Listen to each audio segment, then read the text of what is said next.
అయితే ఇంకొకటి కూడా నేను అడగదలుచుకున్నాను. ఒకప్పుడు మొఘల్స్, ఒకప్పుడు బ్రిటిషర్స్, ఇప్పుడు ఏంటండి ఇటాలియన్స్ వల్ల ఇటాలియన్స్ మనని పరిపాలిస్తారా ఏంటి? ఇటలీ పాస్తా బాగుంటుందండి, కాకపోతే Italy policies are not good. I think all the women should raise our voices against this anti women alliances and we should speak against it. ప్రతి ఒక్క నారి కొన్ని విషయాలు మనం అందరం తెలుసుకోవాల్సిన చాలా ముఖ్యమైన విషయాలు ఉన్నాయి. నరేంద్ర మోదీ గారు ఏమేమి చేశారు?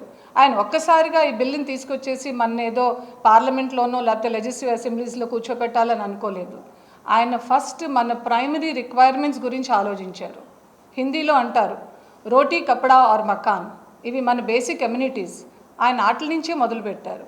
ఫస్ట్ మనకి హౌస్ ఇచ్చారు, ఓనర్షిప్ ఇచ్చారు. ఉమెన్కి ఒక హౌస్ ఓనర్షిప్ ఇచ్చారు. అంటే ఆ మహిళ ఎప్పుడైతే ఆ హౌస్కి ఓనర్షిప్ తీసుకుంటుందో ఆమె సెల్ఫ్ కాన్ఫిడెన్స్ లెవెల్స్ పెరుగుతాయి.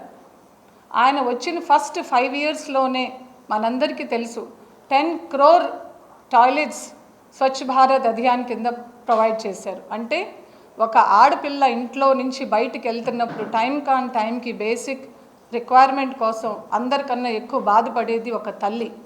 ఆ తల్లి యొక్క బాధను ఆయన అర్థం చేసుకుని ఫస్ట్ ఆయన ఏదైతే ప్రామిస్ చేశారో స్వచ్ఛ భారత్ కింద అబౌట్ 10 to 11 crore టాయిలెట్స్ తయారు చేయించారు.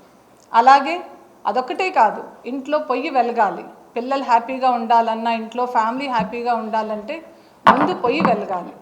దానికి ఆయన ప్రొవైడ్ చేశారు. ప్రధానమంత్రి ఉజ్వల్ యోజన. అదొక్కటే కాదు, వాటర్ ప్రొవైడ్ చేశారు. జల యోజన అబౌట్ 80% కవర్ చేశారు. ఇప్పుడు నెక్స్ట్ 2028-29కి 90% వాటర్ ప్రొవైడ్ చేయాలి అన్న స్కీమ్స్ ప్రొవైడ్ చేస్తున్నారు.